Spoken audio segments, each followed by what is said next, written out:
ನಮಸ್ತೆ ಸ್ನೇಹಿತರೆ. ಓಂ ನಮೋ ಭಗವತೆ ವಾಸುದೇವಾಯ ಧನ್ವಂತಯೇ ಅಮೃತಹಸ್ತಾಯ ಸರ್ವಭಯ ವಿನಾಶನಾಯ ಸರ್ವರೋಗ ನಿವಾರಣಾಯ ತ್ರೈಲೋಕ್ಯನಾಥಾಯ ಮಹಾವಿಷ್ಣವೇ ನಮಃ. ಓಂ ನಮೋ ಭಗವತೆ ವಾಸುದೇವಾಯ ಧನ್ವಂತಯೇ ಅಮೃತಹಸ್ತಾಯ ಸರ್ವಭಯ ವಿನಾಶನಾಯ ಸರ್ವರೋಗ ನಿವಾರಣಾಯ ತ್ರೈಲೋಕ್ಯನಾಥಾಯ ಮಹಾವಿಷ್ಣವೇ ನಮಃ. ಓಂ ನಮೋ ಭಗವತೆ ವಾಸುದೇವಾಯ ಧನ್ವಂತಯೇ ಅಮೃತಹಸ್ತಾಯ ಸರ್ವಭಯ ವಿನಾಶನಾಯ ಸರ್ವರೋಗ ನಿವಾರಣಾಯ ತ್ರೈಲೋಕ್ಯನಾಥಾಯ ಮಹಾವಿಷ್ಣವೇ ನಮಃ. ಓಂ ನಮೋ ಭಗವತೆ ವಾಸುದೇವಾಯ ಧನ್ವಂತಯೇ ಅಮೃತಹಸ್ತಾಯ ಸರ್ವಭಯ ವಿನಾಶನಾಯ ಸರ್ವರೋಗ ನಿವಾರಣಾಯ ತ್ರೈಲೋಕ್ಯನಾಥಾಯ ಮಹಾವಿಷ್ಣವೇ ನಮಃ. ಓಂ ನಮೋ ಭಗವತೆ ವಾಸುದೇವಾಯ ಧನ್ವಂತಯೇ ಅಮೃತಹಸ್ತಾಯ ಸರ್ವಭಯ ವಿನಾಶನಾಯ ಸರ್ವರೋಗ ನಿವಾರಣಾಯ ತ್ರೈಲೋಕ್ಯನಾಥಾಯ ಮಹಾವಿಷ್ಣವೇ ನಮಃ.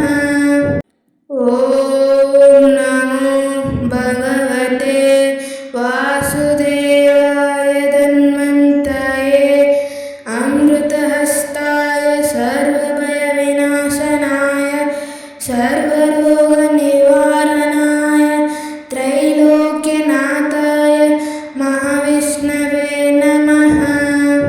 ಓಂ ನಮೋ ಭಗವತೆ ವಾಸುದೇವಾಯ ಧನ್ವಂತಯೇ ಅಮೃತಹಸ್ತಾಯ ಸರ್ವಭಯ ವಿನಾಶನಾಯ ಸರ್ವರೋಗ ನಿವಾರಣಾಯ ತ್ರೈಲೋಕ್ಯನಾಥಾಯ ಮಹಾವಿಷ್ಣವೇ ನಮಃ.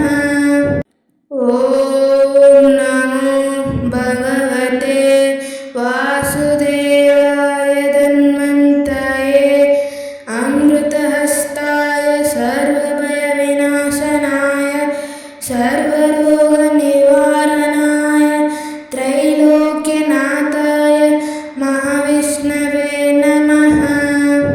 ಓಂ ನಮೋ ಭಗವತೆ ವಾಸುದೇವಾಯ ಧನ್ವಂತಯೇ ಅಮೃತಹಸ್ತಾಯ ಸರ್ವಭಯ ವಿನಾಶನಾಯ ಸರ್ವರೋಗ ನಿವಾರಣಾಯ ತ್ರೈಲೋಕ್ಯನಾಥಾಯ ಮಹಾವಿಷ್ಣವೇ ನಮಃ.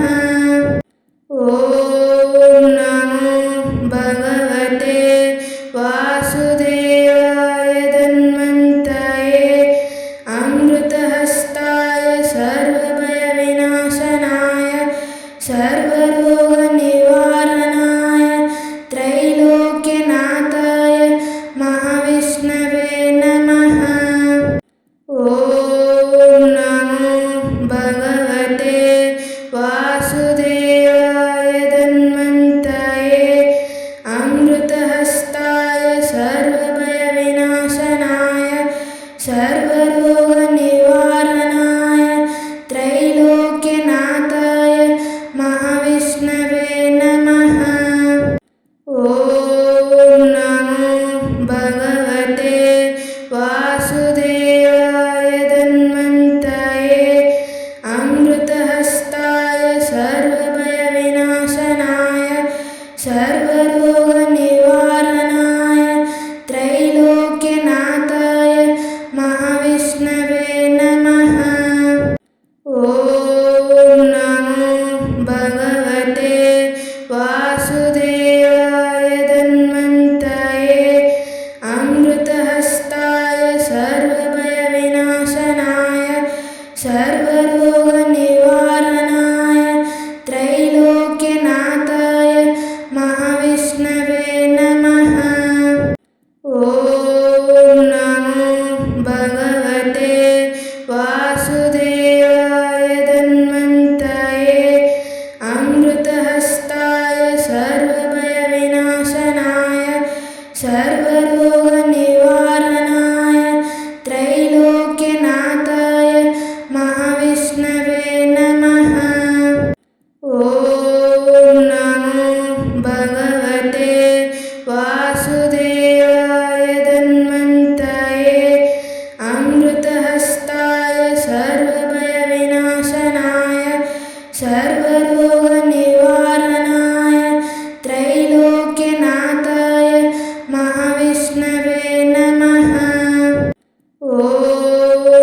सर्वरोगनिवारणाय त्रैलोक्यनाथाय महाविष्णवे नमः।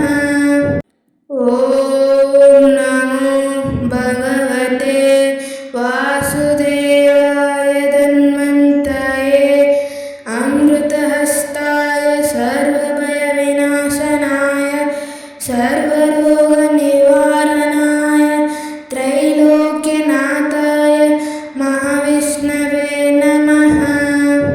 ॐ नमो भगवते वासुदेवाय धन्वन्तये अमृतहस्ताय सर्वभयविनाशनाय सर्वरोगनिवारणाय त्रैलोक्यनाथाय महाविष्णवे नमः।